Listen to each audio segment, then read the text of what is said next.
Very happy New Year 2021.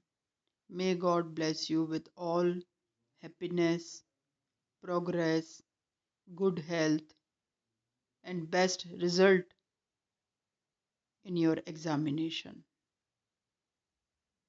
ठीक है बच्चों, आज का दिन आपके लिए बहुत ही ज़्यादा खुशियाँ लेकर आए, आप लोगों के लिए बहुत आगे बढ़ने के अवसर मिले और बहुत अच्छे रिजल्ट के साथ आप इस फर्स्ट ईयर को क्लियर करें।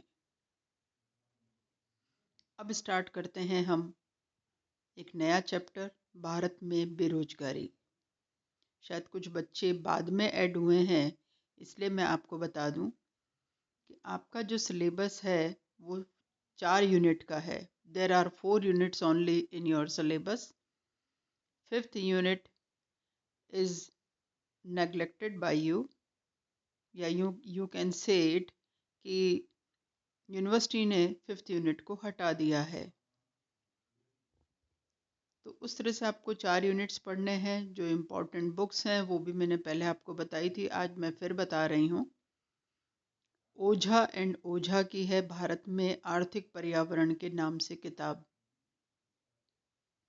इंग्लिश में A.N. अग्रवाल की है, त्रिवेदी जेठाना की है और Mishra and Puri Indian economy के नाम से भी किताबें हैं।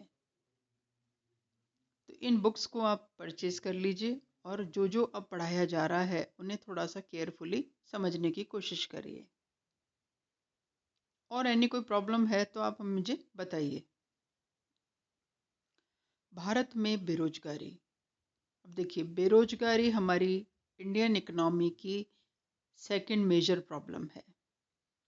फर्स्ट वी डिस्कस्ड पॉवर्टी, जो पहली भारतीय अर्थव्यवस्था की बड़ी समस्या कही जाती है, बिग प्रॉब्लम कही जाती है, मेजर प्रॉब्लम जिसको हम कहते हैं, दैट इज निर्धनता।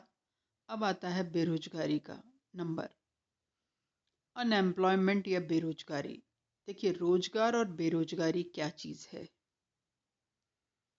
बेरोजगारी का एक साधारण सा अर्थ जो लिया जाता है वो ऐसी स्थिति से लिया जाता है, that condition called as unemployment, जिसमें व्यक्ति काम करने की इच्छा भी रखता है, योग्यता भी रखता है, desire to work and ability to work, यदि दोनों का कॉम्बिनेशन है और उसके बाद भी उसे कोई भी अर्थोपार्जन की या लाइवलीहुड के लिए कोई रोजगार नहीं मिलता, कार्य नहीं मिलता, तो वो व्यक्ति बेरोजगार कहा जाता है।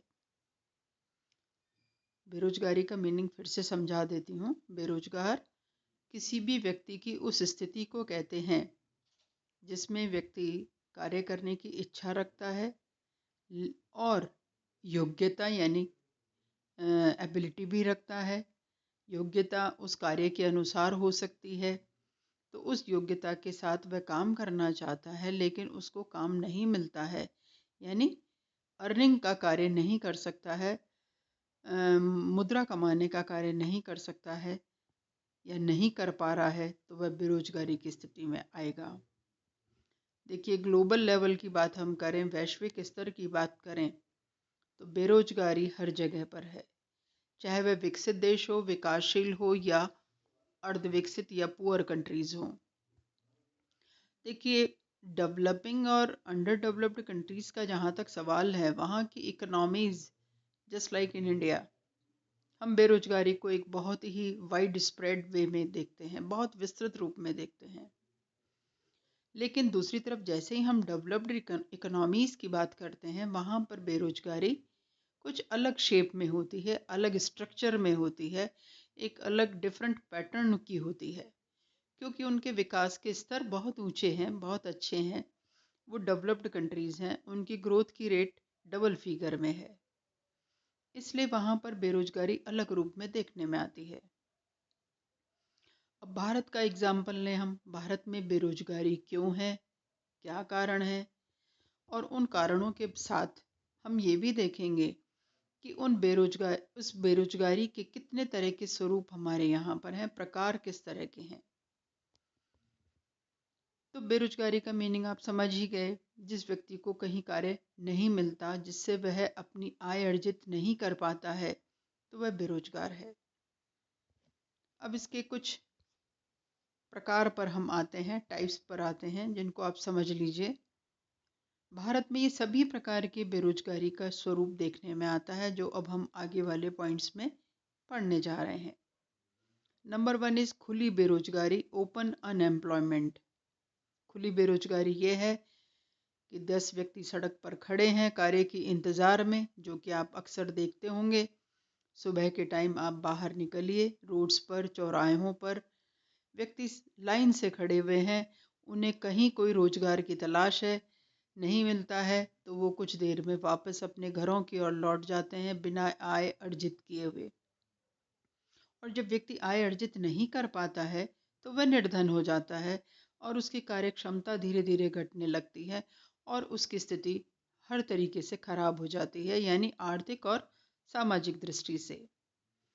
तो खुली बेरोजगारी यही है जो हमें आम तौर पर देखने में आती है। तो खुली बेरोजगारी का दूसरा मीनिंग क्या हुआ कि जब व्यक्ति को किसी भी तरह का रोजगार नहीं मिलता, छोटा बड़ा, उसकी क्षमता के अनुरूप या उसकी क्षमता से बहुत कम लेवल का, ऐसा कोई रोजगार जब उसको नहीं मिलता तो हम उसको ओपन बेरोजगारी या खुली बेरोजगारी कहते हैं। फिर आती है छिपी बेरोजगारी, जिसको कि आपने पूर्व की क्लासेस में, पहले की क्लासेस में बहुत अच्छी तरह समझा भी होगा। डिस्गाइज्ड अनएम्प्लॉयमेंट, छिपी बेरोजगारी किसे कहते हैं? जब 4 व्यक्ति मिलकर जो प्रोडक्शन करते हैं, उसमें से यदि हम एक व्यक्ति को हटा दें या 2 को हटा दें तो भी प्रोडक्शन के स्केल पर कोई फर्क नहीं पड़ता, आउटपुट के अमाउंट पर या क्वांटिटी पर कोई असर नहीं पड़ता, तो वो 2 व्यक्ति छिपी बेरोजगारी में आते हैं, जिसको बहुत आसानी से आप कहीं पर भी देख सकते हैं। घर पर चलाए जाने वाले उद्योगों में घर में जितने व्यक्ति होते हैं वे सभी लोग, सारे फैमिली मेंबर्स उसमें एंगेज्ड रहते हैं। लेकिन यदि उसमें से हम 3-4 व्यक्तियों को हटा दें या उन लोगों में जो लोग लगे हुए हैं पूरी फैमिली के रूप में, उसमें से हम 2-3 पर्सन्स को हटा दें तो भी उस प्रोडक्शन पर कोई प्रभाव नहीं पड़ेगा, तो हम कहेंगे कि वो 2 या 3 पर्सन जो थे वो डिस्गाइज्ड अनएम्प्लॉयमेंट में थे। और इस तरह की बेरोजगारी हमारे यहाँ पर एग्रीकल्चरल फील्ड में देखी जाती है, कृषि क्षेत्र में देखी जाती है, जहाँ पर व्यक्ति पूरे परिवार के साथ कृषि का कार्य करता है, लेकिन टोटल प्रोडक्शन उन पूरे फैमिली मेंबर के हिसाब से नहीं होता। देखने में लगता है वो रोजगार प्राप्त है, लेकिन वास्तविक रूप से उनका अपना कोई प्रोडक्शन में योगदान नहीं होता। संरचनात्मक बेरोजगारी, स्ट्रक्चरल अनएम्प्लॉयमेंट। ये देखिए, एम्प्लॉयमेंट की वो सिचुएशन है जिसमें कि इकोनॉमी में एक फंडामेंटल चेंज होता है, एक आधारभूत जब परिवर्तन होता है। सारी आर्थिक क्रियाएं जिसको हम उपभोग, विनिमय, वितरण, राजस्व आदि के रूप में देखते हैं, उत्पादन भी है उसमें शामिल होता है। तो ये पांचों जब आर्थिक क्रियाओं में जब बड़ा चेंज आ रहा हो, बड़ा परिवर्तन आता है, तो उससे जो बेरोजगारी उत्पन्न होगी उसको हम संरचनात्मक बेरोजगारी कहते हैं। ये भी हमारे देश में पाई जाती है। जैसे अभी कोविड-19 का पीरियड चल रहा है, एक 10 महीने से हमारी इकोनॉमी इसी तरह की बेरोजगारी के दौर से गुजर रही है। उद्योग धंधे बंद हैं, कृषि का जरूर विकास हो रहा है, ग्रामीण क्षेत्रों में कृषि ने अपने आप को इकोनॉमी का एक बड़ा बैकबोन के रूप में प्रूव किया है। लेकिन जहाँ तक हम इंडस्ट्रियल और सर्विस सेक्टर की बात करें तो वहाँ पर बहुत बड़ा डाउनफॉल है, बहुत बड़ी गिरावट है, और उससे हमारी अर्थव्यवस्था की सारी आर्थिक क्रियाओं में एक बड़ा भारी डिक्लाइन शुरू हो गया, जो संरचनात्मक बेरोजगारी के रूप में देखा जा सकता है। अर्ध बेरोजगारी यानी अंडर एम्प्लॉयमेंट। अंडर एम्प्लॉयमेंट का मतलब यही है कि एक ऐसा उद्योग है जहां 10th पास भी वही काम कर रहा है और एक बीकॉम होल्डर यानी एक ग्रेजुएट व्यक्ति भी वही काम कर रहा है। तो अर्ध बेरोजगार हम किसको लेंगे? बीकॉम होल्डर को। क्यों? क्योंकि उसके लायक वह काम नहीं है, वह इससे भी अच्छा काम कर सकता है, या जिस यूनिट पर उसको रोजगार मिला हुआ है, यदि वो अपनी योग्यता के अनुसार कम पर काम कर रहा है तो वह अर्ध बेरोजगार है। चक्रीय बेरोजगारी, साइक्लिक अनएम्प्लॉयमेंट, ये भी हर देश की इकोनॉमी में देखा जाता है। यानी व्यापार चक्र, जिसको हम तेजी व मंदी की स्थितियां कहते हैं, बूम एंड डिप्रेशन पीरियड, उस दौरान जो बेरोजगारी उत्पन्न होती है वो चक्रीय बेरोजगारी कहलाती है। जैसे हमारे इंडियन इकोनॉमी में कोविड से पहले हाई बूम था। हाई बूम का मतलब तेजी की स्थितियां थी, मूल्य बढ़े हुए थे, उत्पादन बहुत अच्छे स्तर पर हो रहा था, और जब उत्पादन अच्छा हो रहा था तो रोजगार भी अच्छा मिला हुआ था। आय, बचत, विनियोग, मूल्य, लाभ, इन सभी में काफ़ी तेजी से वृद्धि हो रही थी, तो वो तेजी की स्थितियां थी। लेकिन जैसे ही कोविड आया, धीरे धीरे लोगों ने माइग्रेट करना शुरू कर दिया, गाँवों की तरफ चले गए। आपने देखा होगा 2 करोड़ लोग अपने अपने शहरों की, अपने अपने गाँवों की तरफ या अपने घरों की ओर वो लौट गए, और उद्योग धंधों में काम करने वाले व्यक्ति बेरोजगार हो गए, उद्योग धंधे बंद हो गए।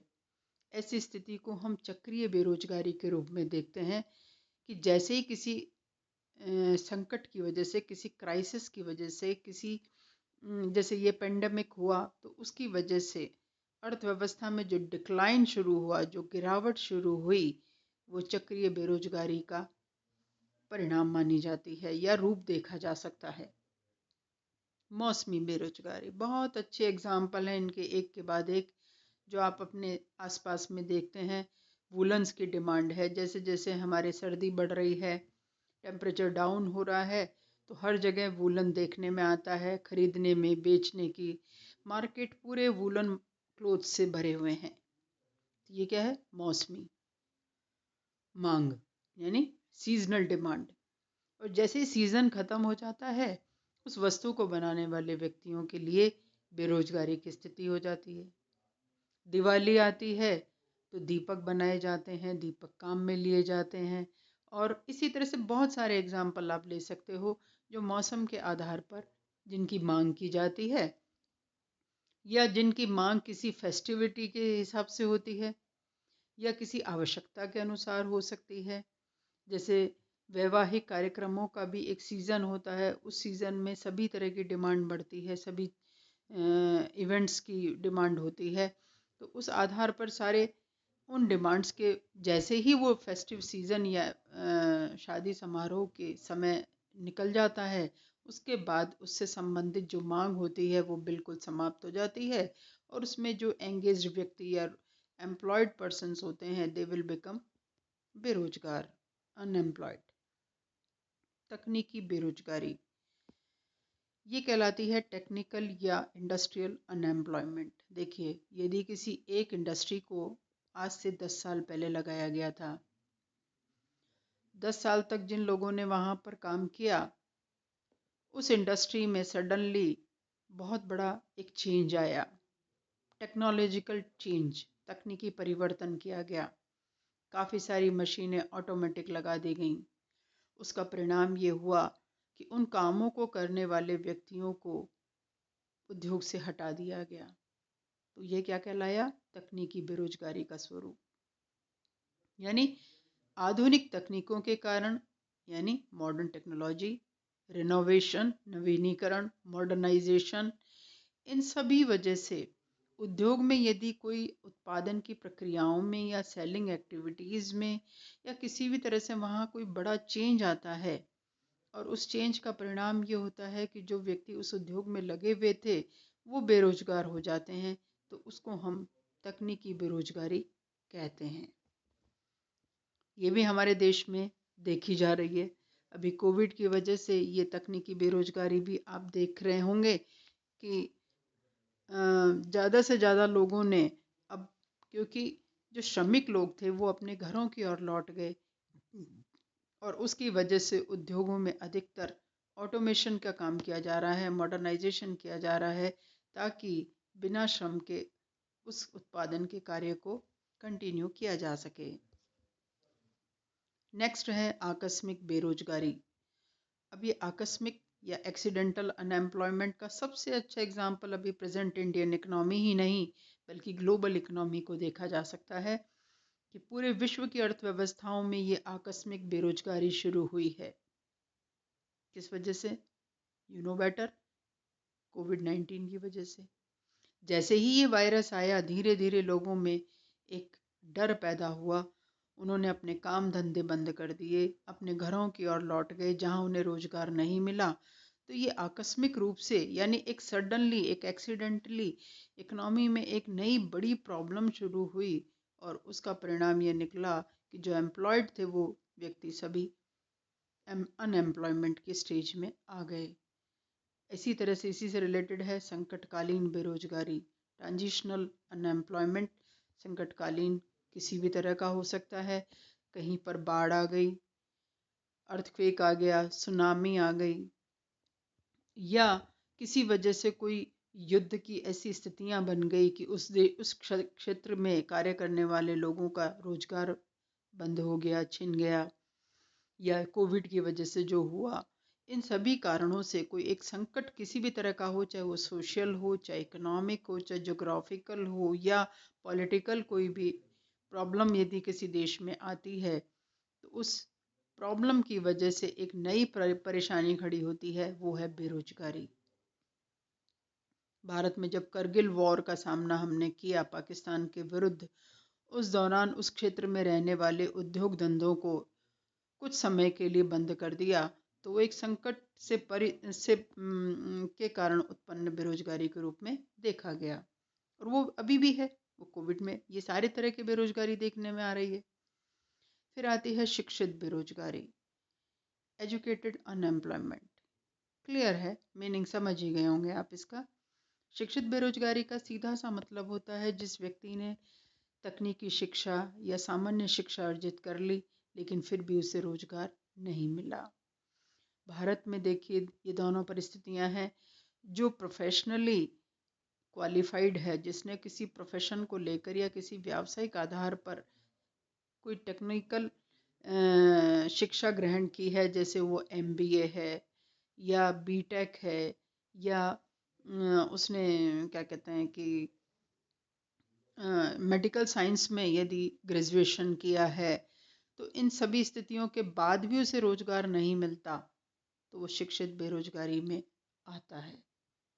भारत में ये शिक्षित बेरोजगारी भी बहुत बड़े रूप में देखी जाती है, क्योंकि जितने लोग शिक्षित होते हैं, जैसे ऑन एन एवरेज एक सर्वे में कहा गया था कि प्रति वर्ष 10 लाख बच्चे पोस्ट ग्रेजुएशन करते हैं अपने अपने फील्ड में, लेकिन उन्हें रोजगार उतना उस लेवल का नहीं मिलता या उतने रोजगार के अवसर उन्हें नहीं मिलते। तो वो सभी जो बचे हुए हैं, जो कुछ बच्चे जो जिन स्टूडेंट्स को उनके योग्यता के अनुसार या उनकी शिक्षा के अनुसार रोजगार नहीं मिलता है, तो वो इसी श्रेणी में आते हैं। अभी शिक्षित बेरोजगारी कोविड-19 में किस रूप में देखने में आई, जो आपने भी देखी होगी कि बहुत सारी इंडस्ट्रीज में, बहुत सारे सर्विस सेक्टर में कॉस्ट कटिंग की गई। यानी इंडस्ट्रीज ने अपनी कॉस्ट को कम करने के लिए 5 लोगों की जगह 2 लोग रखे, 3 को निकाल दिया। तो वो 3 व्यक्ति ऐसे संकटकालीन बेरोजगारी में भी आएंगे, आकस्मिक बेरोजगारी में भी आएंगे और शिक्षित में भी आ रहे हैं। आई थिंक समझ ही गए होंगे आप इस चीज़ को। तो ये भी हमारे देश में बहुत बड़े रूप में देखी जाती है। ग्रामीण बेरोजगारी, रूरल अनएम्प्लॉयमेंट। ग्रामीण क्षेत्रों में हमारे अधिकांश जनसंख्या रहती है, लगभग 62% पॉपुलेशन हमारी रूरल सेक्टर में रहती है और एग्रीकल्चर पर बेस करती है। ये जरूर है कि इस बार हमारा एग्रीकल्चरल प्रोडक्शन बम्पर हुआ है। बम्पर का मतलब आप जान ही गए होंगे, अब तक का बढ़िया उत्पादन हुआ है, इसलिए वहाँ पर अब उतनी बेरोजगारी देखने में नहीं आएगी। लेकिन फिर भी जो ग्रामीण मजदूर व्यक्ति है, जो रोज अपने आय अर्जित करने के लिए घर से निकलता है लेकिन उसे रोजगार यदि नहीं मिलता, भूमिहीन है, जिसके पास कृषि करने के लिए भूमि नहीं है, सीमांत कृषक है जो दूसरी जगहों पर काम करता है, ऐसे व्यक्तियों को जब रोजगार नहीं मिलता तो वो ग्रामीण बेरोजगारी के रूप में आते हैं। यानी साधारण सा मतलब है ग्रामीण बेरोजगारी का। गांव में रहने वाले व्यक्तियों को जब रोजगार नहीं मिलता तो वो इस पार्ट के कहलाते हैं। ये भी हमारे देश में बड़ी मात्रा में है। शहरी बेरोजगारी जो ठीक इसका विपरीत रूप है। शहरों में रहने वाले व्यक्तियों को जब एम्प्लॉयमेंट नहीं अवेलेबल होता तो वो शहरी या अर्बन अनएम्प्लॉयमेंट में माने जाते हैं। हमारे देश में बेरोजगारी के समस्या को दूर करने के लिए बहुत तरीके के उपाय किए गए। यानी 5वीं योजना से बहुत गहन तरीके से ऐसे प्लान तैयार किए गए, 21 सूत्री कार्यक्रम, स्वरोजगार कार्यक्रम, और अभी आत्मनिर्भर भारत का एक सबसे बढ़िया एग्जाम्पल आप यहाँ पर दे सकते हैं। आत्मनिर्भर भारत का जो मिशन अब गवर्नमेंट ऑफ इंडिया की तरफ से जो चलाया जा रहा है, उसका सीधा सा मतलब यही है कि आप में जैसी योग्यता है, आप जितना काम कर सकते हैं, आप कितनी जोखिम उठा सकते हैं, उसके अनुसार आप अपना काम करिए। सरकार आपको पूरा फाइनेंशियल फिजिकल असिस्टेंस देती है। इससे क्या होगा कि आप रोजगार के लिए जगह जगह परेशान नहीं होंगे और आप बहुत जल्दी अपने काम को शुरू करके अपनी आय अर्जित कर पाने में सफल होंगे। तो ये एक आत्मनिर्भर भारत की एक प्रथम सीढ़ी है।